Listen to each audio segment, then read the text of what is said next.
선이야, 요즘 표정이 왜 그래? 남편분 약값 때문에 힘들다며? 문화센터 친구 영란이가 제 손을 잡았습니다. 그 순간 저는 무너졌어요. 한 달에 수십만 원씩 나가는 남편. 당뇨 약값이 정말 버거웠거든요. 나 요즘 괜찮은 투자 하나 하는데 남편 약값 걱정 완전히 없어졌어. 영란이의 그 말에 저는 귀가 솔깃했습니다. 60년 넘게 검소하게만 살았어요. 명품 한 번 안 사본 사람이었죠. 정선희 씨는 정말 알뜰하세요. 주변 사람들이 그렇게 말했습니다. 그런데 그게 독이 되었습니다. 남편 건강 앞에서 저는 너무나 쉽게 무너졌거든요. 결국 퇴직금 대부분과 모아둔 돈까지 모두 잃었고 살던 집까지 팔아야 했습니다. 도대체 저에게 무슨 일이 있었던 걸까요? 지금부터 그 몇 개월간의 악몽을 들려드리겠습니다. 시청 전 구독과 좋아요를 누르시면 로또에 당첨되는 행운이 올 수 있습니다. 그리고 지금 어디에서 시청하고 계신지 댓글로 남겨주세요. 여러분의 이야기도 듣고 싶습니다. 그럼 지금부터 시작되는 이야기 속으로 함께 들어가 볼까요? 안녕하세요. 저는 정선희입니다. 올해 62이고요. 지금부터 제가 어떻게 모든 것을 잃었는지 말씀드리려 합니다. 남편은 30년 넘게 공공기관에서 일했어요. 성실하게 출근해서 밤늦게 돌아오는 사람이었죠. 작년 봄에 정년퇴직을 했습니다. 퇴직금으로 2억 원을 받았어요. 그날 저녁 남편이 말했어요. 이제 편하게 살자. 제 손을 잡으며 그렇게 말했습니다. 고생 많았다면서요. 저는 웃으며 고개를 끄덕였지만 속으로는 복잡했어요. 우리 집은 경기도의 한 중소도시에 있는 아파트였습니다. 32평 정도 되는 크기였어요. 20년 전에 샀는데 지금은 시세가 많이 올랐죠. 거실 창문으로는 아파트 단지가 보였어요. 저는 평생 전업주부로 살았습니다. 남편 수입만으로도 충분했거든요. 아이들 둘을 키우면서 문화센터도 다니고 친구들과 모임도 자주 가졌어요. 우리 일상은 여유로웠습니다. 한 달에 한두 번은 외식했고요. 가끔 백화점에서 옷도 샀습니다. 1년에 한 번 정도는 국내 여행도 다녀왔어요. 제주도나 강원도 같은 곳으로요. 제 친구들도 비슷한 수준이었습니다. 남편들이 대부분 공무원이나 공기업에서 일했죠.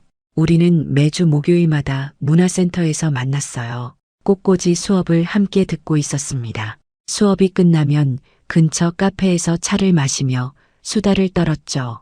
그 시간들이 좋았어요. 그런데 남편이 퇴직하고 나서 뭔가 달라지기 시작했습니다. 수입이 끊긴 거예요. 국민연금 두 사람 합쳐서 월 180만 원 정도 나왔어요. 생각보다 적었습니다. 아파트 관리비만 20만 원 정도 나갔고요. 식비도 50만 원은 들었어요. 통신비, 보험료, 경조사비까지 합치면 한 달에 150만 원은 기본이었습니다. 거기에 문화센터 수강료가 한 달에 10만 원 정도 더 나갔어요. 연금만으로는 빠듯했죠. 저축을 조금씩 깨쓰기 시작했습니다. 처음 한 달에 30만 원씩 찾았어요. 두 달째는 50만 원이 필요했고요. 석 달째는 70만 원을 찾았습니다. 계산해 보니 1년이면 거의 1,000만 원 가까이 저축이 줄어드는 거였어요. 이 속도면 10년 안에 퇴직금이 바닥날 것 같았습니다. 그런데 더 큰 문제가 생겼어요. 남편의 건강이었습니다. 퇴직하고 몇 달 후에 당뇨병 진단을 받았어요. 처음엔 대수롭지 않게 생각했습니다. 약만 먹으면 되는 줄 알았거든요. 그런데 시간이 지나면서 합병증이 생기기 시작했어요. 눈이 침침해지고 발이 저려온다고 했습니다. 병원에 가니 당뇨 합병증이라고 하더라고요. 약이 더 추가됐어요. 한 달 약값이 30만 원이 넘었습니다. 거기에 병원비까지 합치면 50만 원 정도 나갔어요. 연금으로는 도저히 감당이 안 됐죠. 저는 저축 통장을 더 자주 들여다보게 됐습니다. 한 달에 100만 원씩 빠져나갔어요. 1년이면 1,200만 원이었습니다. 남편한테 말했어요. 우리 이러다 큰일 나는 거 아니야. 남편은 걱정 말라고 했습니다. 퇴직금도 있고 집도 있으니까 괜찮다면서요. 하지만 저는 불안했어요. 10년 후엔 어떻게 되는 걸까요? 20년 후엔요. 우리가 80이 넘으면 누가 돌봐줄까요? 무엇보다 남편 약값이 계속 부담이었습니다. 매달 병원 갈 때마다 마음이 무거웠어요. 약 봉지를 받아올 때마다 한숨이 나왔습니다. 친구들을 만날 때도 편하지 않았어요. 다들 여전히 여유로워 보였거든요. 한 친구는 제주도에 펜션을 샀다면서 놀러 오라고 했어요. 또 다른 친구는 손주들 용돈 준다고 한 달에 100만 원씩 쓴다고 자랑했습니다. 저는 그 이야기들을 들으며 점점 초라해지는 기분이었어요. 우리는 약값 때문에 쪼들리는데 친구들은 여행도 다니고 손주들한테 용돈도 주고요. 뭔가 방법이 있을 것 같았어요. 남들처럼 우리도 할 수 있는 게 있을 거라고 생각했습니다. 그러던 어느 날이었어요. 제 인생이 완전히 바뀌는 날이었죠. 문화센터 수업이 끝나고 카페로 자리를 옮겼어요. 친구 5명이 함께였습니다. 그중 한 명인 박영란 씨가 요즘 기분이 좋아 보였어요. 얼굴에 웃음이 가득했죠. 옷차림도 전보다 화려했습니다. 새로 산 것 같은 가방을 들고 있었어요. 제가 무슨 좋은 일 있냐고 물었더니 영란이가 빙글 웃었습니다. 요즘 괜찮은 걸 하나 알게 됐어. 영란이의 얼굴에는 자신감이 넘쳤습니다. 예전부터 알던 사람이지만 뭔가 달라 보였어요. 다른 친구들도 눈치챘는지 관심을 보였습니다. 무슨 얘긴지 물었죠. 영란이가 주변을 살피더니 목소리를 낮췄어요. 여기선 자세히 말할 수 없는데 나중에 따로 만나서 얘기해 줄게. 그렇게 말하니까 더 궁금해졌어요. 그날 오후 영란이한테서 전화가 왔습니다. 내일 점심 같이 먹자. 얘기해 줄 게 있어. 저는 바로 좋다고 했습니다. 사실 아침부터 영란이 생각만 했거든요. 대체 무슨 일이길래 저렇게 달라졌을까 궁금했습니다. 다음 날 근처 레스토랑에서 만났어요.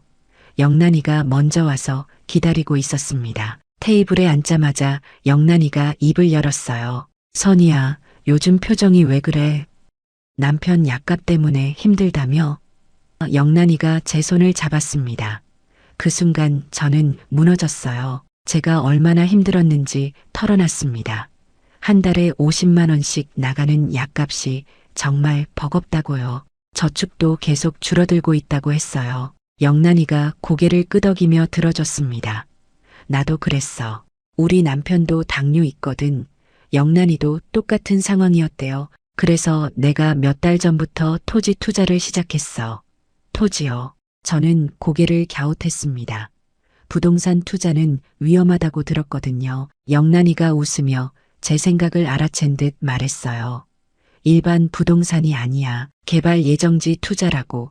개발 예정지라는 게 뭐냐고 물었습니다. 영란이가 설명하기 시작했어요. 정부나 지방자치단체에서 개발 계획을 세우는 지역이 있잖아. 도로가 생기거나 산업단지가 들어서는 곳. 그런 땅을 미리 사두면 개발이 시작되면서 땅값이 몇 배로 뛴다는 얘기였어요. 저는 그럴싸하게 들렸지만 여전히 의심스러웠습니다. 그런 정보를 미리 알 수 있어? 영란이가 핸드폰을 꺼냈습니다. 전문 투자 회사를 통해서 하는 거야. 그 회사는 정부 쪽 인맥이 있어서 개발 정보를 미리 입수한다고 했어요. 일반인들은 모르는 정보를 먼저 알고 투자한다는 겁니다. 화면에는 회사 홈페이지가 떴어요. 깔끔하게 만들어진 사이트였습니다. 회사 소개, 투자 실적, 고객 후기 같은 게 정리되어 있었어요. 영란이가 계속 설명했습니다. 나는 몇 달 전에 시작했어. 처음엔 5천만 원만 넣었는데 그런데 석 달 만에 땅값이 올라서 팔았더니 7,500만 원이 됐다고 했습니다. 2,500만 원을 번 거예요. 제 눈이 커졌습니다. 석 달에 그 정도 금액이요. 은행 이자로는 10년을 넣어도 안 되는 돈이었어요. 정말이야? 영란이가 통장 내역을 보여줬습니다. 실제로 7,500만 원이 입금된 기록이 있었어요. 거짓말이 아니었습니다. 그래서 나 또 투자했어. 이번엔 금액을 좀 더 넣었지. 영란이는 확신이 생겼으니까 금액을 늘렸다면서요. 저는 놀라움을 감추지 못했어요. 그렇게 큰 돈을 또 넣다니요. 영란이가 웃으며 말했습니다. 선이야, 너도 한번 해봐. 우리 같은 사람들한테 딱 맞는 투자야. 안전하면서도 수익이 괜찮아. 저는 조심스럽게 물었습니다. 그게 정말 안전한 거야? 혹시 사기는 아니고? 영란이가 단호하게 고개를 저었어요. 절대 사기 아니야. 내가 직접 확인했어. 어떻게 확인했냐고 물었더니 영란이가 가방에서 서류를 꺼냈어요. 등기부등본이었습니다. 영란이 이름으로 된 토지 소유권이 적혀 있었어요. 실제로 땅을 샀다는 증거였죠. 토지 위치, 면적, 지목까지 다 나와 있었습니다. 저는 서류를 자세히 들여다봤어요. 법원 직인도 찍혀 있고 영란이 주민등록번호도 있었습니다. 이건 위조할 수 없는 서류였어요. 정말로 영란이가 그 땅의 일부를 소유하고 있다는 뜻이었습니다. 제 마음이 흔들리기 시작했어요. 등기부등본까지 있는데 뭘 더 의심하겠어요. 영란이가 말했습니다. 투자하면 이렇게 내 명의로 등기가 돼. 그러니까 절대 사기가 아니야. 저는 금액을 물었습니다. 얼마부터 투자할 수 있냐고요. 영란이가 대답했어요. 최소 5천만 원부터 가능해. 처음엔 작은 금액으로 시작해서 확인한 다음에 더 넣는 사람들이 많아. 자기도 그렇게 했다면서요. 5천만 원 적지 않은 돈이었습니다.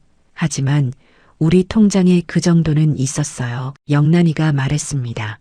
너무 고민하지 마. 천천히 생각해봐. 하지만 너무 오래 망설이면 좋은 땅은 다른 사람한테 넘어가. 제가 물었습니다. 그 회사는 어디에 있어? 영란이가 시내에 있다면서 사무실도 제대로 되어 있다고 했어요. 필요하면 같이 가서 상담받아 볼 수 있어. 저는 고민했어요. 남편한테 먼저 말해야 할까? 아니면 혼자 알아보고 결정해도 될까? 영란이가 제 마음을 읽은 듯 말했습니다. 남편한테 미리 말하면 반대할 거야. 남자들은 원래 이런 걸 못 믿어. 일단 작은 금액으로 시작해서 실제로 수익이 나면 그때 보여줘도 돼. 그 말이 맞는 것 같았습니다. 남편한테 말하면 분명 안 된다고 할 거예요. 영란이가 덧붙였어요. 그리고 이건 우리 같은 사람들끼리만 하는 거야. 어느 정도 수준이 되는 사람들만 투자한대. 회사 쪽에서도 아무한테나 기회를 주지 않아. 그 말을 듣는 순간 묘한 기분이 들었어요. 우리 같은 사람들, 수준이 되는 사람들. 그 표현이 제 자존심을 건드렸습니다. 저는 영란이한테 물었습니다. 그럼 회사 사람들 언제 만날 수 있어? 영란이가 핸드폰을 꺼내 어디론가 전화를 걸었어요. 짧은 통화 후에 말했습니다. 이번 주 금요일 오후에 괜찮아? 내가 같이 가줄게. 저는 잠깐 망설이다가 고개를 끄덕였습니다. 일단 만나서 이야기는 들어봐야 할 것 같았어요. 레스토랑을 나서면서 영란이가 한마디 했습니다. 선이는 현명한 사람이야. 좋은 결정할 거라고 믿어. 우리 나이에 이런 기회 흔치 않아. 지금 투자하는 사람들은 다들 몇 년 후를 생각하는 사람들이야. 저는 그 말이 계속 머릿속에 맴돌았어요. 집으로 돌아오는 차 안에서 생각했습니다. 5천만 원으로 시작해서 몇 배로 불릴 수 있다면요. 남편 약값 걱정 안 해도 되잖아요. 무엇보다 우리 노후를 지킬 수 있을 것 같았습니다. 집에 도착했을 때는 이미 마음이 기울고 있었어요. 금요일 상담을 받아보고 괜찮으면 해보자고 생각했습니다. 금요일이 왔습니다. 아침부터 옷장 앞에서 한참을 고민했어요. 뭘 입어야 할까요? 너무 평범해 보이면 안 될 것 같았습니다. 영란이 말처럼 수준 있는 사람들이 투자하는 곳이라면서요. 결국 백화점에서 산 재킷을 꺼냈어요. 가방도 괜찮은 걸로 골랐죠. 거울을 보니 그래도 그럴듯해 보였어요. 남편이 어디 가냐고 물었습니다. 저는 친구 만난다고 대답했어요. 백화점에서 쇼핑하고 차 마실 거라고 했죠. 남편은 고개만 끄덕이고 더 묻지 않았습니다. 요즘 남편은 집에서 신문만 보고 있었어요. 저는 현관문을 나서면서 약간의 죄책감을 느꼈습니다. 하지만 곧 사라졌어요. 어차피 좋은 결과가 나오면 남편도 기뻐할 테니까요. 영란이와 시내에서 만났습니다. 영란이도 말끔하게 차려입고 있었어요. 우리는 택시를 타고 사무실로 향했습니다. 10분쯤 달려서 도착한 곳은 깔끔한 건물이었습니다. 로비도 넓고 깨끗했어요. 엘리베이터를 타고 층으로 올라갔어요. 복도를 걸어가니 유리문이 보였습니다. 문에는 금색 글씨로 회사 이름이 새겨져 있었어요. 영어 이름이 왠지 전문적으로 느껴졌습니다. 문을 열고 들어서니 넓은 사무실이 나왔어요. 한쪽 벽면에는 전국 지도가 걸려 있었습니다. 여러 지역에 빨간 핀이 꽂혀 있었어요. 책상 몇 개와 최신형 컴퓨터들이 보였고요. 직원 한 명이 저희를 보고 다가왔습니다. 20대 후반쯤 되어 보이는 여성이었어요. 정장 차림의 단정한 모습이었습니다. 영란이를 알아보고 반갑게 인사했어요. 영란이가 저를 소개했습니다. 오늘 상담 받으러 왔어요. 직원이 웃으며 안쪽으로 안내했습니다. 상담실은 따로 있었어요. 유리로 된 회의실 같은 곳이었는데 테이블과 가죽 의자들이 있었습니다.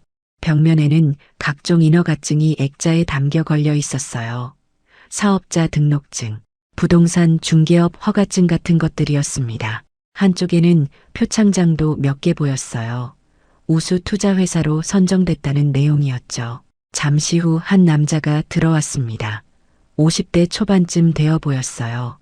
말끔한 정장에 안경을 쓰고 있었습니다. 명함을 건네며 자기소개를 했어요. 김이사라고 했습니다. 악수를 청하더니 오신 걸 환영한다고 했어요. 목소리가 차분하고 안정적이었습니다. 왠지 믿음이 가는 느낌이었어요. 김이사가 차를 권했습니다. 직원이 커피를 가져왔어요. 김이사가 노트북을 펼쳤어요. 화면에는 프레젠테이션 자료가 떴습니다.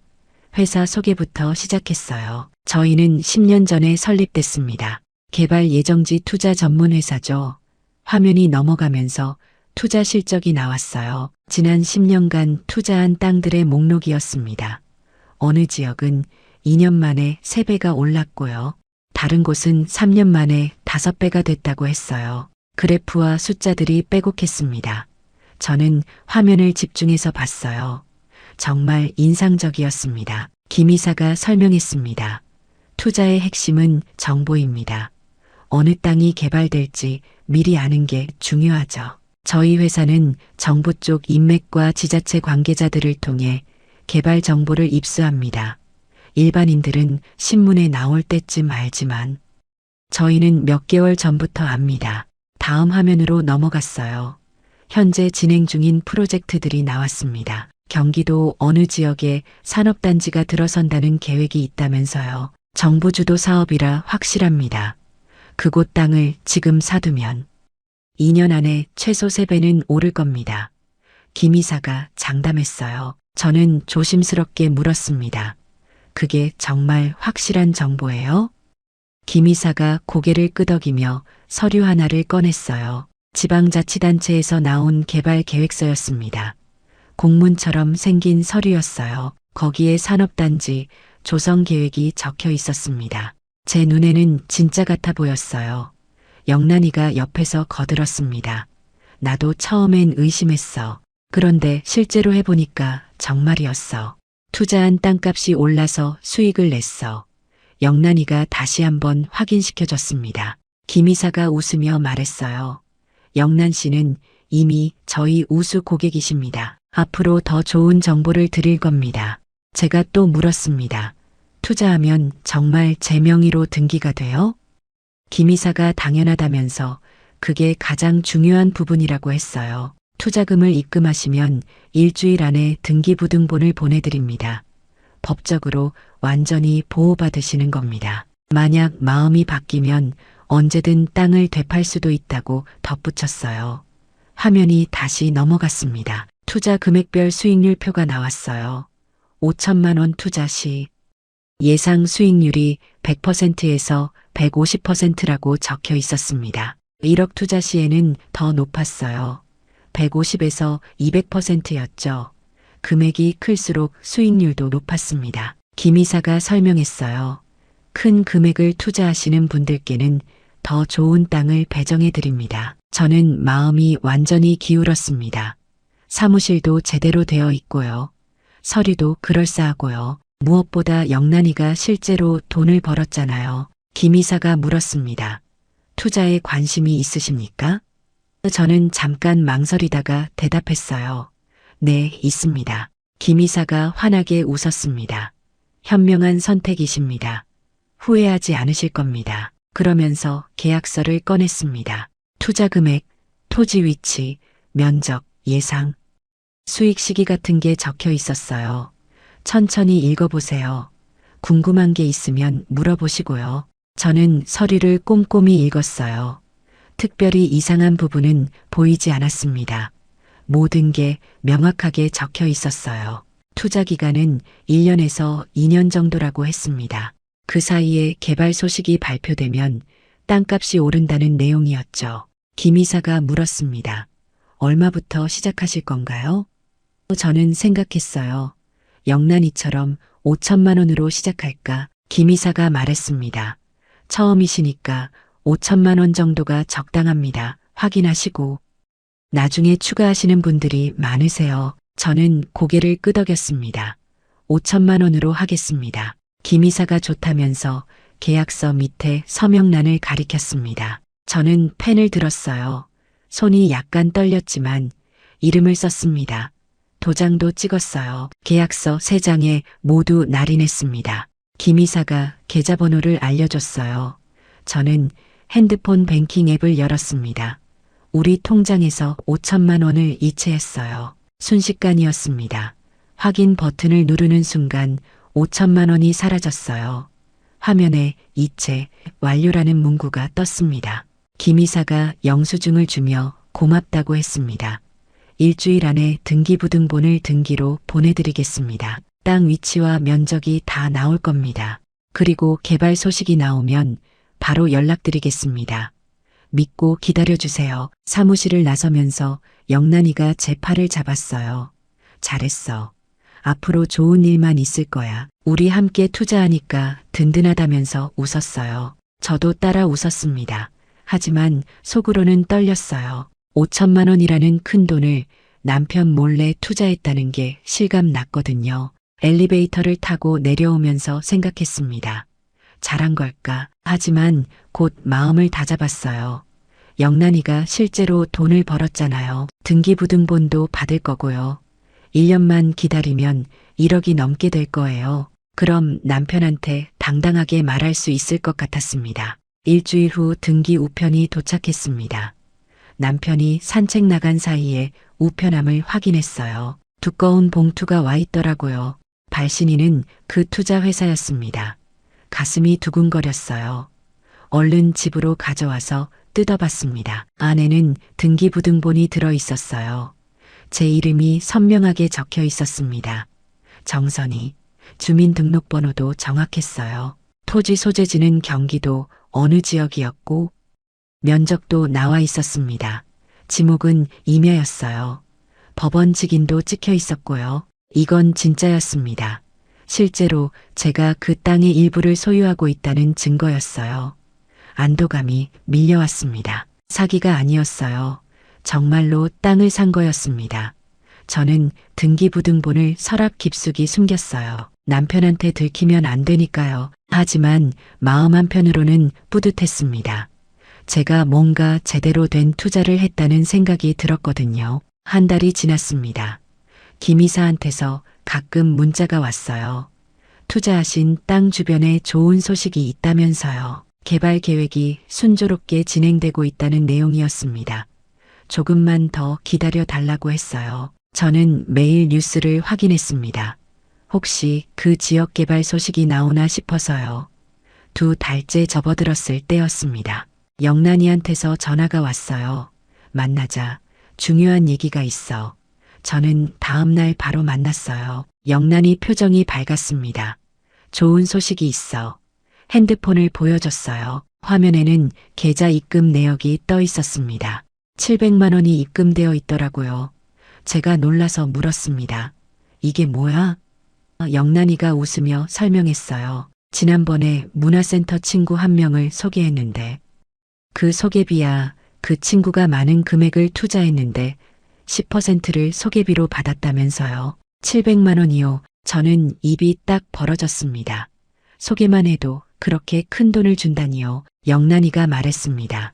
선이도 주변에 소개하면 금방 몇 천만 원은 벌 수 있어. 땅값 오르는 거 기다릴 것도 없이 당장 현금이 생겨. 제 머릿속이 빠르게 돌아가기 시작했습니다. 누구를 소개할 수 있을까? 문화센터 친구들이 떠올랐어요. 다들 남편이 퇴직했거나 곧 퇴직할 분들이었습니다. 노후 자금 걱정하는 분들이었죠. 영란이가 격려했습니다.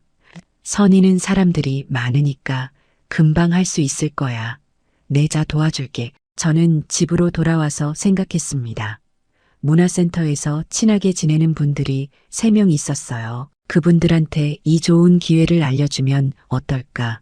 그분들도 투자하고 저도 소개비를 받으면 서로 좋은 거잖아요. 그리고 무엇보다 저도 확인했어요. 등기부등본도 받았고 회사도 제대로 되어 있었으니까요.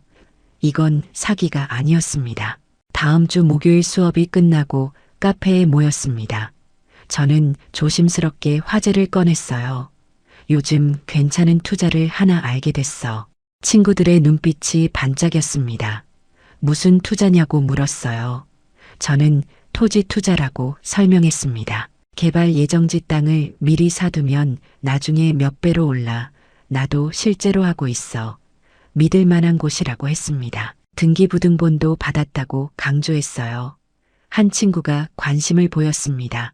서윤숙 씨였어요. 남편이 작년에 퇴직했고 노후 자금 걱정을 많이 하는 분이었습니다.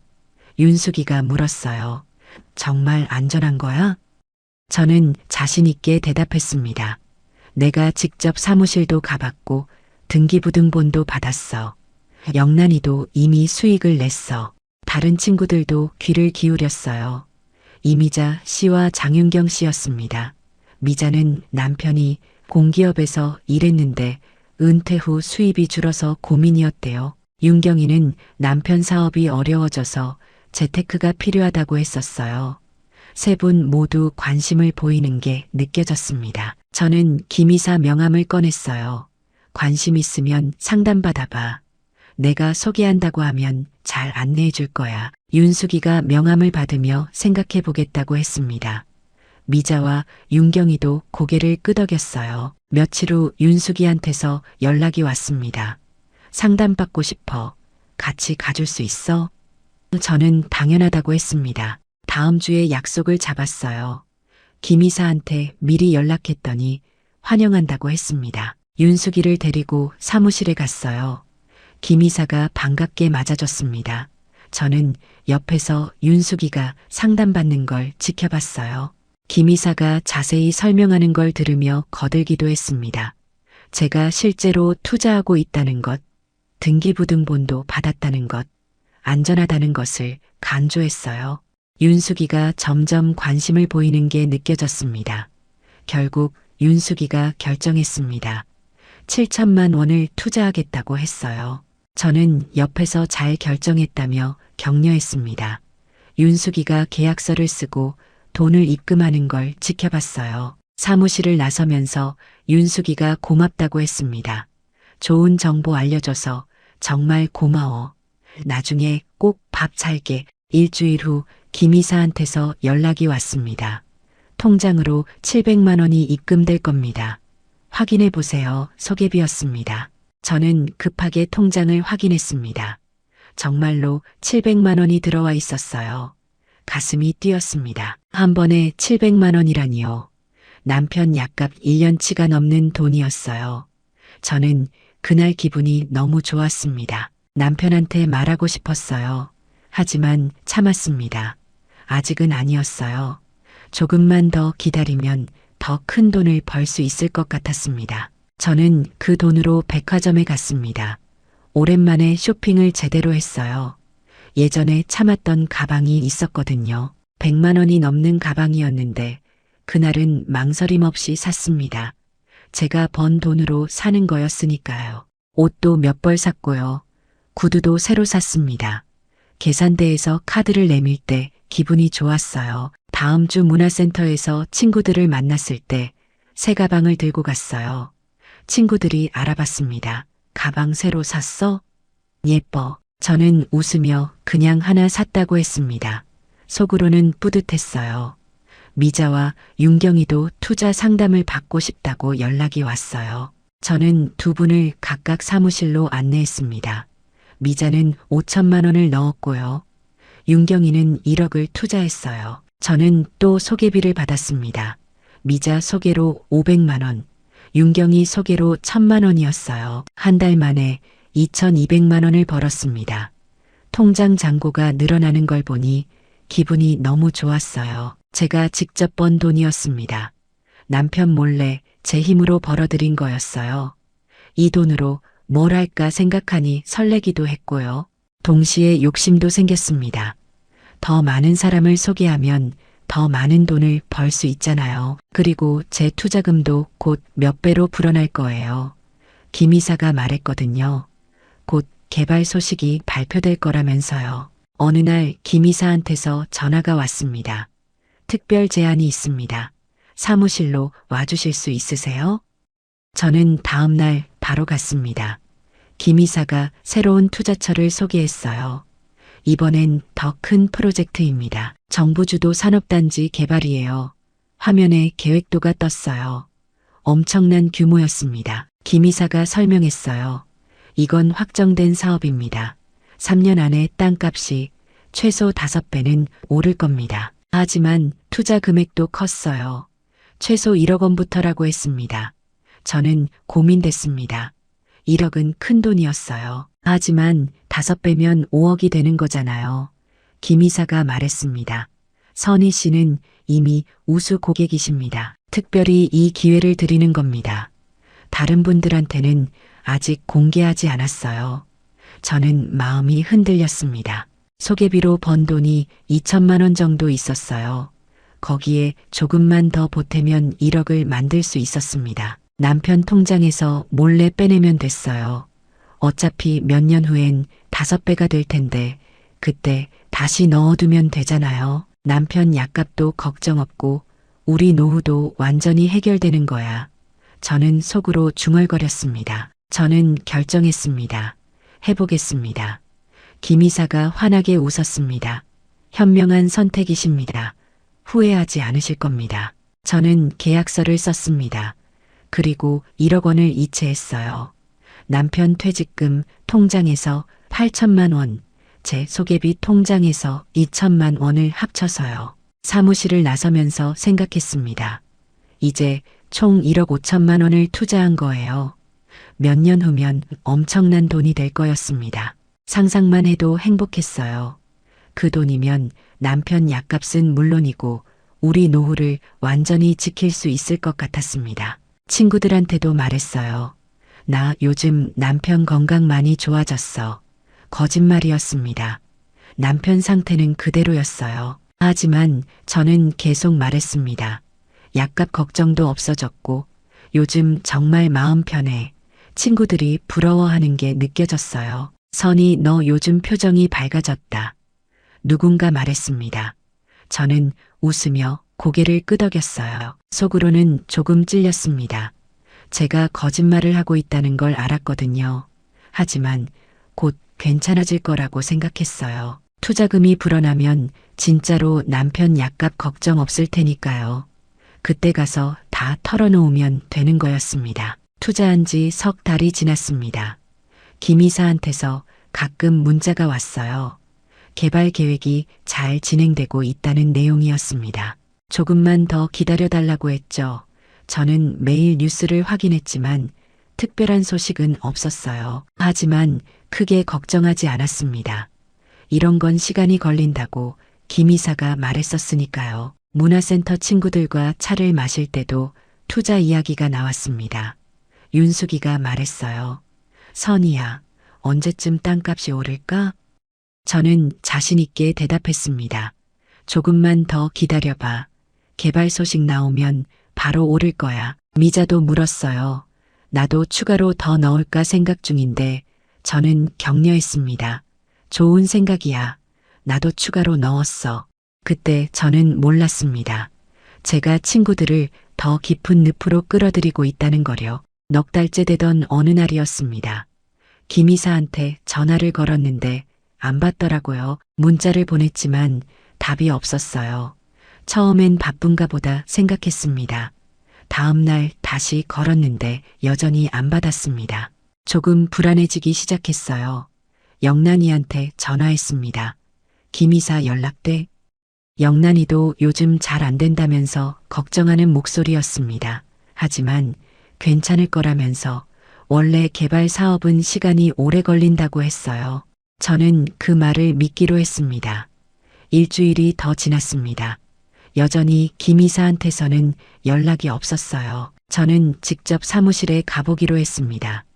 윤숙이한테 전화했더니 자기도 궁금했다면서 같이 가자고 했어요. 우리는 다음 날 사무실로 갔습니다. 건물에 도착해서 엘리베이터를 탔어요. 복도를 걸어가는데 이상한 느낌이 들었습니다. 너무 조용했어요. 유리문 앞에 섰는데 안이 어둡더라고요. 문을 열려고 했지만 잠겨 있었습니다. 유리 너머로 안을 들여다봤어요. 사무실이 텅 비어 있었습니다. 책상도 없고 컴퓨터도 없었어요. 벽에 걸려있던 지도들도 다 사라졌습니다. 바닥에는 먼지만 쌓여 있었어요. 저는 그 자리에 얼어붙었습니다. 이게 무슨 일이죠? 윤숙이가 문을 두드렸어요. 목소리를 높여 누구 없냐고 소리쳤습니다. 옆 사무실 문이 열리고 한 남자가 나왔습니다. 시끄럽네. 짜증스러운 표정이었어요. 제가 떨리는 목소리로 물었습니다. 혹시 여기 있던 회사 어디 갔는지 아세요? 남자가 고개를 저었습니다. 일주일 전쯤 밤에 이사 갔어요. 트럭이 와서 다 실어 갔던데 윤숙이가 주저앉았습니다. 저도 다리에 힘이 풀렸어요. 벽에 기대서 겨우 버텼습니다. 머릿속이 하얗게 변했어요. 회사가 사라졌다니요. 저는 핸드폰을 꺼내 김 이사한테 다시 전화했습니다. 여전히 안 받았어요. 회사 대표 번호로도 걸어봤습니다. 통화 중이라는 멘트만 나왔어요. 윤숙이가 울기 시작했습니다. 7천만 원이 다 날아간 거야? 어떻게? 저도 눈물이 났습니다. 제 돈도 1억 5천만 원이나 들어가 있었어요. 게다가 남편 퇴직금을 몰래 쓴 것도 있었는데요. 우리는 한참을 복도에서 서 있었습니다. 그때 제 핸드폰이 울렸어요. 영란이었습니다. 급하게 전화를 받았더니 영란이도 사무실에 가봤다면서 텅 비어 있었다고 했어요. 이제 어떻게? 영란이도 패닉 상태였습니다. 저는 일단 만나자고 했습니다. 근처 카페에서 만났어요. 영란이, 윤숙이, 그리고 저 셋이 앉아서 한참을 말이 없었습니다. 영란이가 먼저 입을 열었어요. 경찰에 신고해야 해. 당장 가자. 일어서면서 말했습니다. 우리는 서둘러 경찰서로 향했습니다. 경찰서 민원실에 들어섰을 때 놀랐습니다. 이미 사람들이 많이 와 있었어요. 대기실이 가득 찼습니다.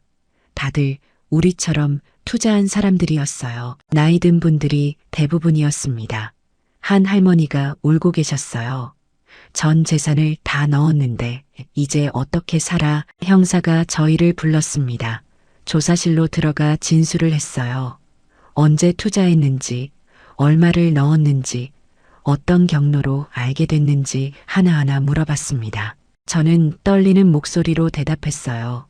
몇 달 전에 시작했고 총 1억 5천만 원을 투자했다고 했습니다. 형사가 한숨을 쉬었습니다. 이 회사 피해자가 수백 명입니다. 이미 신고가 엄청 들어왔어요. 총 피해 금액이 수백억 원이 넘을 겁니다. 전형적인 기획 부동산 사기예요. 제 머릿속이 멍해졌습니다. 형사가 설명했어요. 이들은 처음엔 소액 투자자들한테 실제로 땅을 주면서 신뢰를 쌓습니다. 등기부등본도 진짜로 만들어주고요. 하지만 그 땅은 개발과 전혀 상관없는 곳입니다. 산속이나 가치 없는 땅을 여러 사람한테 쪼개서 파는 거죠. 그리고 소개비 제도로 피해자들이 다른 피해자를 끌어들이게 만듭니다. 다단계 방식입니다. 선희 씨도 모르는 사이에 공범이 된 겁니다. 저는 충격을 받았습니다. 제가 소개한 사람들이 떠올랐어요. 윤숙이, 미자, 윤경이, 그분들도 다 속은 거잖아요. 형사한테 물었습니다. 돈을 찾을 수 있나요? 형사가 어려운 표정을 지었어요. 솔직히 말씀드리면 거의 불가능합니다. 이미 돈을 해외로 빼돌렸을 가능성이 큽니다. 범인을 잡아도 돈은 못 찾는 경우가 대부분입니다. 경찰서를 나서서 벤치에 주저앉았습니다. 1억 5천만 원이 다 날아간 거예요. 남편 퇴직금에서 8천만 원을 몰래 뺀 것도 들통날 거고요. 집으로 어떻게 돌아가죠? 남편한테 뭐라고 말해야 하나요? 윤숙이가 저를 째려봤습니다. 선희 때문에 투자했어. 책임져야 하는 거 아니야. 소개비도 받았으면서 무슨 낯짝으로 이러냐면서 화를 냈습니다. 저는 아무 말도 할 수 없었어요. 사실이었으니까요. 영란이도 제게 차갑게 말했습니다. 나도 선희를 믿고 다른 사람들한테 소개했어. 이제 그 사람들한테 뭐라고 말해. 저는 고개를 떨구고 있을 수밖에 없었습니다. 제 잘못이 맞았어요. 집으로 돌아가는 택시 안에서 울었습니다. 기사님이 괜찮냐고 물었지만 대답할 수 없었어요. 현관문 앞에 섰는데 문을 열 수가 없었습니다. 한참을 서 있다가 겨우 문을 열었어요. 남편이 거실에 있었습니다. 저를 보더니 표정이 굳었어요. 얼굴이 왜 그래? 울었어? 무슨 일 있었어? 저는 입술을 깨물었습니다. 말해야 했어요. 이제 더 이상 숨길 수 없었습니다. 저는 소파에 앉았습니다. 남편도 제 옆에 앉았어요. 제 손을 잡으며 무슨 일인지 말하라고 했습니다. 저는 눈물을 흘리며 고백하기 시작했어요. 토지 투자를 했다는 것, 처음엔 5천만 원으로 시작했다는 것, 그 다음 1억을 더 넣었다는 것. 남편은 아무 말 없이 듣고 있었습니다. 표정이 점점 굳어지는 게 느껴졌어요. 제가 다 말하고 나서도 한참 동안 침묵이 흘렀습니다. 남편이 천천히 입을 열었어요. 총 얼마를 넣었어? 저는 떨리는 목소리로 대답했어요. 1억 5천만 원, 그중 8천만 원은 당신 퇴직금 통장에서 뺐다고 했습니다. 남편의 얼굴이 하얗게 변했습니다. 내 동의도 없이 그걸 어떻게 뺐어? 목소리가 떨렸어요. 저는 고개를 숙였습니다. 당신 약값 때문에 걱정돼서 그랬어. 미안해. 죄송하다고 밖에 할 말이 없었어요. 남편이 벌떡 일어났습니다. 방으로 들어가더니 문을 쾅 닫았어요. 저는 거실에 혼자 남았습니다. 밤새 소파에 앉아 있었어요. 눈물이 계속 흘렀지만 닦을 힘도 없었습니다. 다음 날 아침 남편이 방에서 나왔습니다. 밤새 한숨도 못 잔 얼굴이었어요. 말없이 현관으로 가더니 신발을 신었습니다. 어디가 물었더니 은행 간다고 했어요. 통장 정리해야지. 저도 따라가겠다고 했습니다. 은행에 앉아서 통장을 정리했어요. 남은 돈을 계산했습니다. 퇴직금 2억에서 8천만 원이 사라졌고요. 소개비로 번 2천만 원도 다 써버렸어요. 남은 건 1억 2천만 원이었습니다. 게다가 제 처음 투자금 5천만 원도 사라진 거고요. 남편이 말했습니다. 이제 어떻게 할 거야? 저는 대답할 수 없었어요. 남편이 한숨을 쉬었습니다. 30년 넘게 일해서 모은 돈인데 어떻게 이럴 수 있어? 목소리에 실망이 가득했습니다. 은행을 나서면서 남편이 말했습니다. 당분간 말 걸지 마. 생각 좀 해야겠어. 저는 고개를 끄덕일 수밖에 없었습니다. 집으로 돌아오는 길이 너무 멀게 느껴졌어요. 다음 날 윤숙이한테서 전화가 왔습니다. 당장 만나자면서 목소리가 차갑더라고요. 저는 카페로 나갔어요. 윤숙이가 이미 와서 기다리고 있었습니다. 얼굴에 화가 가득했어요. 제가 자리에 앉자마자 윤숙이가 말했습니다. 선희 때문에 우리 집이 난리 났어. 남편한테 다 털어놨더니 이혼하자고 했다는 거예요. 7천만 원이 어떤 돈인데 그걸 날렸냐고 매일 싸워. 저한테 책임지라고 소리쳤어요. 소개비 받은 거 다 토해내. 저는 죄송하다고 밖에 할 말이 없었습니다. 제가 잘못했다고 했어요. 하지만 저도 피해자라고 말했죠. 나도 돈을 잃었어. 윤숙이가 비웃었습니다. 피해자라고? 소개비 받았으면서 무슨 피해자야? 화를 냈어요. 카페 안 사람들이 쳐다봤습니다. 윤숙이 목소리가 커졌거든요. 저는 창피했어요. 윤숙이가 마지막으로 말했습니다. 다시는 얼굴 보지 말자. 일어나서 가버렸습니다. 저는 그 자리에 멍하니 앉아 있었어요. 며칠 후 미자한테서도 문자가 왔습니다. 5천만 원 어떻게 할 거냐는 내용이었어요. 전화를 걸었더니 받지 않았습니다. 다시 걸어도 마찬가지였어요. 저를 피하는 게 분명했습니다. 윤경이도 연락이 끊겼어요. 문자를 보내도 답이 없었습니다. 목요일이 됐습니다. 문화센터 수업이 있는 날이었어요. 저는 고민했습니다. 갈까 말까, 친구들을 마주치면 어떡하죠? 하지만 안 갈 수도 없었어요. 수강료를 이미 냈거든요. 결국 문화센터로 갔습니다. 교실에 들어섰을 때 분위기가 이상했습니다. 친구들이 수군거리다가 제가 들어오자 조용해졌어요. 제자리로 가는데 다들 쳐다봤습니다. 윤숙이는 고개를 돌렸어요. 미자와 윤경이도 저를 외면했습니다. 수업이 시작됐지만 집중할 수 없었어요. 옆에서 친구들이 수군거리는 소리가 들렸습니다. 투자 사기 당했다는 얘기, 소개비 받았다는 얘기들이었어요. 제 얘기를 하는 거였습니다. 귀가 따갑고 얼굴이 화끈거렸어요. 수업이 끝나고 다들 카페로 가자고 했습니다. 평소처럼요. 하지만 저한테는 아무도 말하지 않았어요. 저는 혼자 짐을 챙기고 있었습니다. 영란이만 잠깐 다가왔어요. 작은 목소리로 말했습니다. 당분간 문화센터 안 나오는 게 좋겠어. 제가 물었습니다. 왜? 영란이가 난처한 표정을 지었어요. 다들 선희한테 화가 났어. 분위기가 안 좋아. 나도 미안하지만 어쩔 수 없어. 돌아섰어요. 저는 그 자리에 멍하니 서 있었습니다. 집으로 돌아오는 길에 울었습니다. 15년 넘게 함께한 친구들이었어요. 매주 만나서 웃고 떠들던 사람들이었죠. 이제 다 잃은 겁니다. 제 잘못이었어요. 욕심 때문에 친구들을 사기에 빠뜨렸으니까요. 집에 도착했을 때 남편은 방에 있었습니다. 며칠째 말도 안 하고 있었어요. 밥을 차려놨지만 나오지 않았습니다. 저는 혼자 식탁에 앉아 밥을 먹었어요. 입맛이 없었지만 억지로 떠넣었습니다. 핸드폰이 울렸습니다.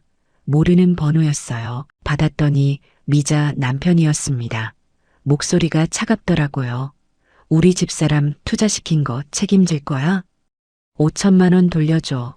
저는 죄송하다고 했어요. 저도 돈을 잃었다면서 어떻게 할 수 없다고 했죠. 미자 남편이 화를 냈습니다. 소개비 받았으면서 무슨 소리야. 법적으로 대응하겠다고 협박했어요. 변호사 선임할 거야. 각오해. 전화를 끊었지만 손이 떨렸어요. 법적 대응이라니요. 며칠 후 내용 증명이 날아왔습니다. 미자 남편이 보낸 거였어요. 투자 손실에 대한 배상을 요구한다는 내용이었습니다. 몇 천만 원과 위자료를 합쳐달라고 했어요. 저는 서류를 보며 무너졌습니다. 남편한테 보여줬더니 한숨만 쉬었어요. 변호사 상담 받아봐야겠어. 내일 같이 가자. 오랜만에 남편이 제게 말을 건 거였어요. 하지만 목소리에 따뜻함은 없었습니다. 다음 날 법률사무소를 찾아갔습니다. 변호사가 내용 증명을 보더니 말했어요. 소개비를 받았다면 일부 책임이 있을 수 있습니다. 하지만 전액 배상 의무는 없어요. 부인도 피해자니까요. 답변서를 보내면 될 겁니다. 상담료로 30만 원을 냈습니다. 집으로 돌아오면서 남편이 말했습니다. 이제 우리가 얼마나 남았는지 알아? 1억 2천만 원밖에 안 남았다고 했어요. 원래 퇴직금 2억에서 8천만 원이 사라진 거야. 아파트 관리비 고지서가 왔을 때 충격을 받았습니다. 한 달에 20만 원이었어요. 예전엔 아무렇지 않게 냈던 금액인데 이제는 부담스러웠습니다. 매달 나가는 돈들을 계산해 봤어요. 관리비, 통신비, 보험료, 식비, 남편 약값 합치면 한 달에 200만 원은 나갔습니다. 연금이 월 180만 원이었으니까 한 달에 20만 원씩 모자랐어요. 1년이면 거의 300만 원이 부족한 겁니다. 저축을 깨야 했죠. 이 속도면 10년이면 3천만 원이 사라지는 거였어요. 계산하면 할수록 막막했습니다. 남편이 말했어요. 이 집을 팔아야 할 것 같아. 저는 깜짝 놀랐어요. 집으려 남편이 고개를 끄덕였습니다. 관리비도 부담되고 매달 저축 깨는 것도 한계가 있어. 작은 집으로 옮기는 게 나아. 저는 반대했습니다. 이 집은 20년을 산 곳이야. 추억이 담긴 곳이고 아이들도 여기서 컸어. 남편이 차갑게 말했어요. 그런 감상 부릴 때가 아니야. 현실을 봐야 해. 다음 날 남편은 부동산에 연락했습니다. 저는 말릴 수 없었어요. 제가 잘못한 거니까요. 부동산 중개인이 집을 보러 왔습니다. 여기저기 둘러보더니 시세를 말했어요. 9억 원 정도 받을 수 있을 것 같습니다. 중개인이 돌아간 후 남편이 말했습니다. 집을 팔면 빚은 없으니까 전액 받을 수 있어. 9억에 기존 저축 1억 2천 합치면 10억 2천이 돼. 그걸로 작은 집 사고 나머지로 살면 돼. 저는 아무 말도 할 수 없었습니다. 20년을 살던 집을 떠나야 한다니요. 제 욕심 때문에 모든 게 무너지고 있었어요. 친구들도 잃었고 이웃들한테도 손가락질 받고 이제 집까지 잃는 거였습니다. 한 달 후 집이 팔렸습니다. 9억 원의 계약이 성사됐어요. 잔금을 받는 날 남편과 함께 은행에 갔습니다. 통장에 9억이 찍혔어요. 기존 저축 1억 2천과 합치면 총 10억 2천만 원이었습니다. 큰 돈 같았지만 마음이 무거웠어요. 부동산을 알아봤습니다. 남편과 함께 여러 집을 둘러봤어요. 도시를 벗어나 외곽 지역으로 갔습니다. 전철역에서 버스로 15분 거리였습니다. 25평 아파트를 봤어요. 가격은 4억 원이었습니다. 예전 집의 절반도 안 되는 크기였어요. 방이 2개였고 거실도 작았습니다. 하지만 깨끗했어요. 햇살도 잘 들었고요. 남편이 이 집으로 하자고 했습니다. 저는 고개를 끄덕일 수밖에 없었어요. 계약서에 도장을 찍었습니다. 이사하는 날 짐을 정리하며 울었습니다. 20년 살던 집을 떠나는 게 실감났거든요. 아이들 어릴 때 찍은 사진들, 가족여행 기념품들 모든 게 추억이었습니다. 큰 것들은 대부분 버려야 했어요. 새 집이 작아서 다 가져갈 수 없었거든요. 식탁도 처분했습니다. 6명이 앉을 수 있는 큰 식탁이었는데 새 집에는 들어갈 자리가 없었습니다. 소파도 팔았어요. 10년 넘게 거실 한쪽을 차지하고 있었죠. 중고로 얼마 안 받았습니다. 새 집에 도착했을 때 마음이 착잡했습니다. 텅 빈 집에 이삿짐을 들여놓으니 더 초라해 보였어요. 예전 집에선 여유롭게 놓였던 가구들이 여기선 빽빽했습니다. 남편도 한숨을 쉬었어요. 말없이 짐을 풀기 시작했습니다. 며칠 후 통장을 정리했습니다. 집 사고 남은 돈이 6억 2천만 원이었어요. 이사 비용, 인테리어 비용 등을 빼니까 6억 정도 남았습니다. 남편이 말했어요. 이 돈은 절대 손대지 말고 노후 자금으로 남겨두자. 연금으로 최대한 살아야 해. 월 180만 원 연금으로 살기 시작했습니다. 관리비가 10만 원으로 줄었어요. 예전 아파트보다 훨씬 싸졌죠. 하지만 식비, 통신비, 공과금, 남편 약값 등을 내면 빠듯했습니다. 저는 장을 볼 때 가격을 따졌어요. 예전엔 생각도 안 하던 일이었습니다. 백화점 대신 동네 마트에 갔습니다. 할인 상품을 샀어요. 유통기한 임박 제품을 골랐습니다. 할인 스티커가 붙은 게 반가웠어요. 계산대에서 영수증을 받을 때마다 한숨이 나왔습니다. 옷을 사지 않았습니다. 옷장에 있는 옷들로 버텼어요. 예전에 산 것들이 많았으니까요. 신발도 마찬가지였습니다. 해진 것만 아니면 그냥 신었어요. 외출할 일도 별로 없었으니까요. 문화센터는 당연히 그만뒀습니다. 친구들도 다 떠났고요. 돈도 아까웠어요. 한 달에 10만 원이 만만치 않았거든요. 대신 집 근처 공원을 산책했습니다. 무료였으니까요. 혼자 걸으면서 생각에 잠겼어요. 몇 달이 지났습니다. 어느 날 남편이 말했어요. 저축이 조금씩 줄고 있어. 이러면 안 되겠어. 돈을 벌어야 해. 저는 깜짝 놀랐어요. 65인데 어떻게 일을 해? 남편이 구인 광고를 보여줬습니다. 아파트 경비 모집이었어요. 월급이 200만 원이라고 했습니다. 나이 제한이 없었어요. 내일 면접 보러 간다. 저는 말릴 수 없었어요. 제 잘못 때문에 이렇게 된 거니까요. 남편이 경비 일을 시작했습니다. 아파트 정문에서 차량을 안내하고 택배를 받는 일이었어요. 하루 8시간씩 일했습니다. 저는 남편이 경비복을 입고 나가는 모습을 보며 가슴이 아팠어요. 30년 넘게 공공기관에서 일하던 사람이었는데요. 저도 일을 찾기 시작했습니다. 62에 할 수 있는 일이 많지 않았어요. 마트 계산원, 식당 설거지, 청소 일 정도였습니다. 저는 동네 마트에 지원했어요. 계산대 보조 일이었습니다. 시급 10,000원에 하루 4시간이었어요. 면접을 보러 갔을 때 떨렸습니다. 사장님이 나이를 물었어요. 62이라고 했더니 고개를 끄덕였습니다. 경험 있어요? 없다고 솔직하게 말했어요. 괜찮아요. 내일부터 나오세요. 첫 출근 날 긴장했습니다. 유니폼을 입고 계산대에 섰어요. 선배가 사용법을 알려줬습니다. 바코드 찍는 법, 카드 결제하는 법 등을 배웠어요.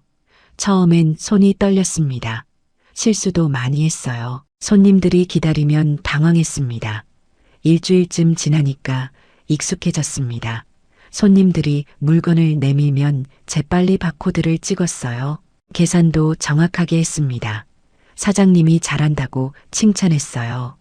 그 말을 듣는 순간 뿌듯했습니다. 작은 일이지만 제대로 하고 있다는 생각이 들었거든요. 한 달 후 첫 월급을 받았습니다. 80만 원이었어요. 시급 10,000원에 하루 4시간 20일 일한 금액이었습니다. 예전 같으면 쇼핑 한 번에 쓸 돈이었어요. 하지만 이번엔 달랐습니다.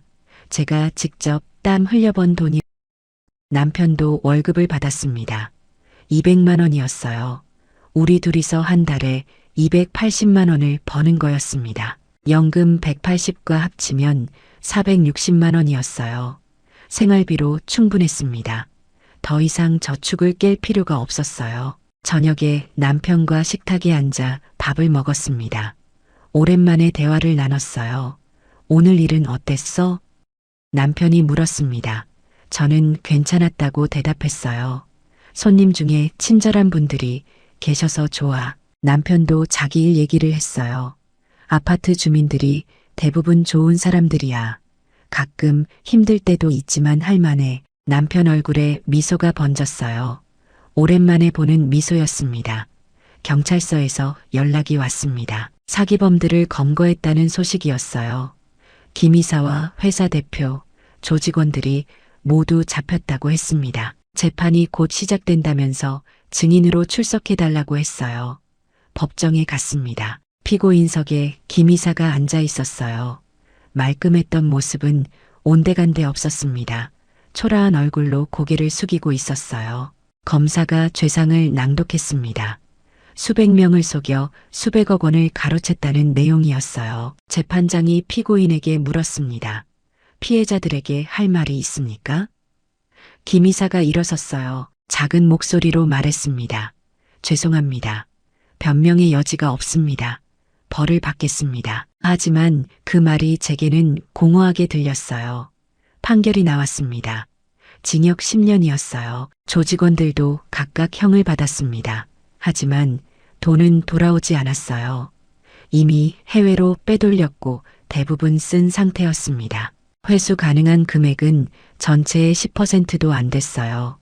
법정을 나서면서 다른 피해자들을 만났습니다. 모두 비슷한 표정이었어요. 허탈함과 분노가 섞인 얼굴들이었습니다. 한 할머니가 울고 계셨어요. 전 재산을 잃었는데 이제 어떻게 살아요? 제 가슴이 아팠습니다. 윤숙이도 보였습니다. 눈이 마주쳤지만 서로 말을 걸지 않았어요. 윤숙이가 먼저 고개를 돌렸습니다. 저는 그냥 지나쳤어요. 어쩔 수 없었습니다. 제가 저지른 잘못은 사라지지 않으니까요. 집으로 돌아오는 길에 생각했습니다. 많은 돈을 잃었어요. 친구들도 잃었고 살던 집도 잃었습니다. 하지만 얻은 것도 있었어요.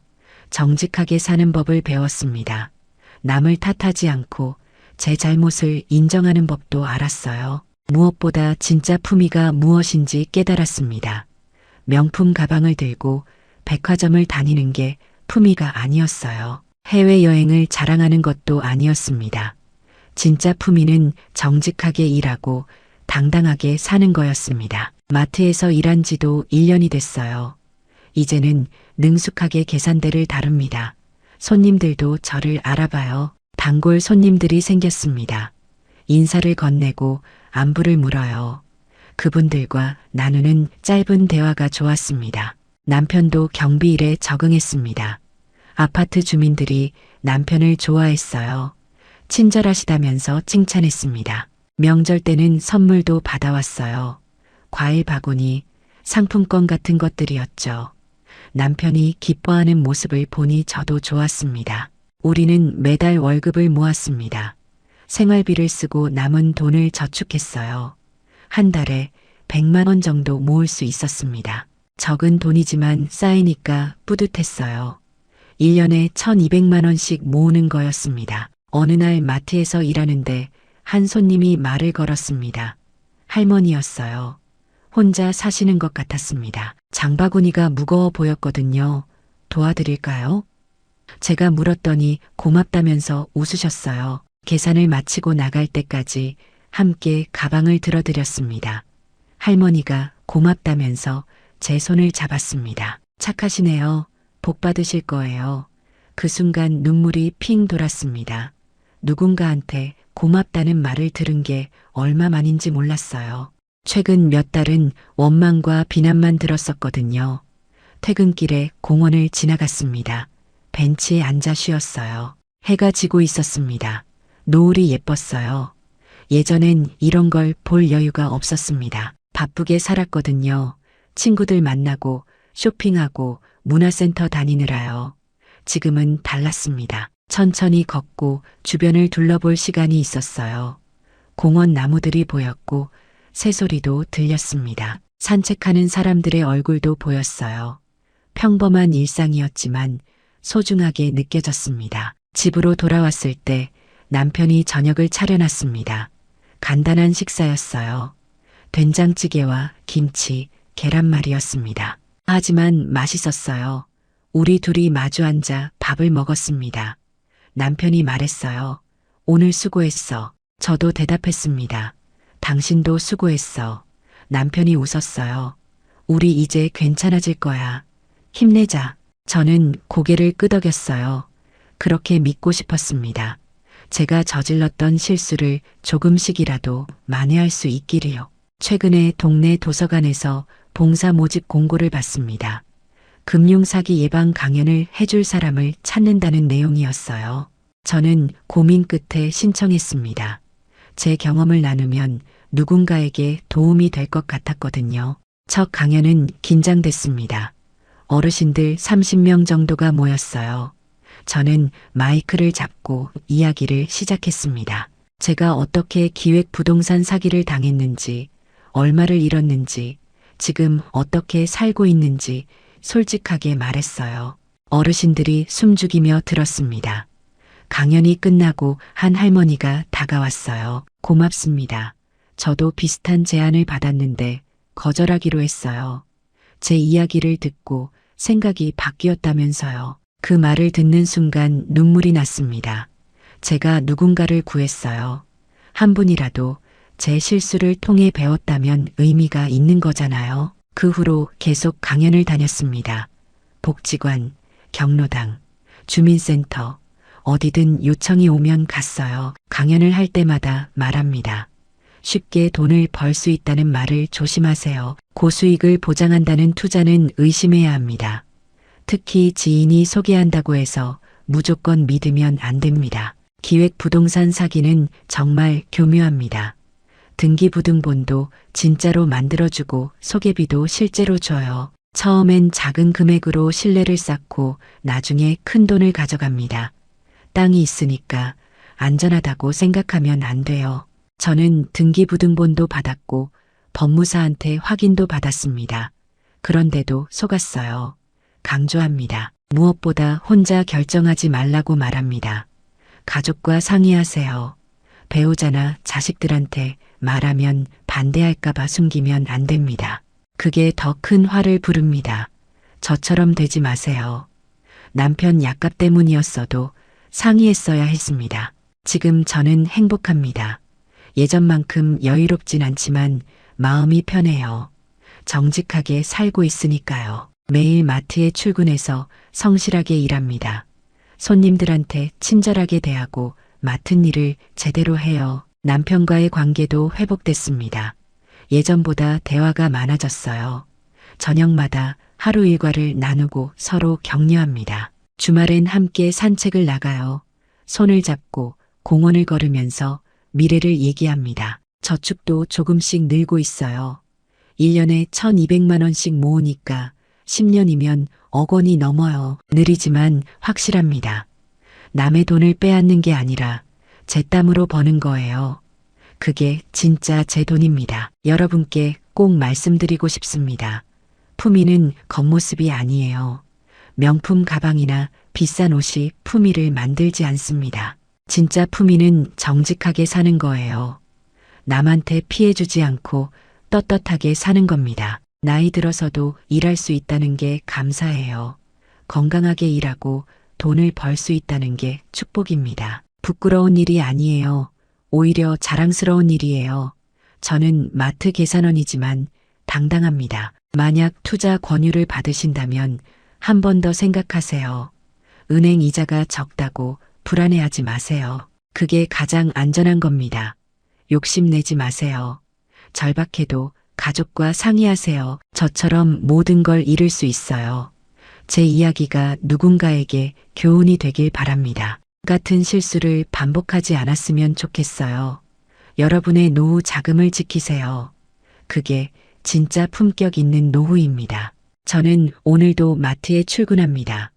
계산대에 서서 손님들을 맞이해요. 어서 오세요.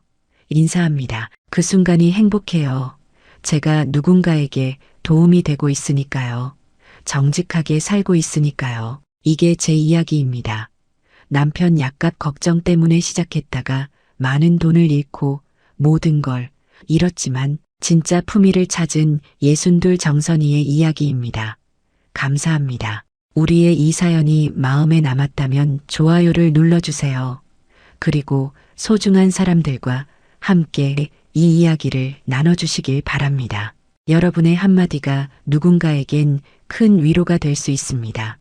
영상이 마음에 드셨다면 구독과 좋아요, 응원 부탁드립니다. 감사합니다.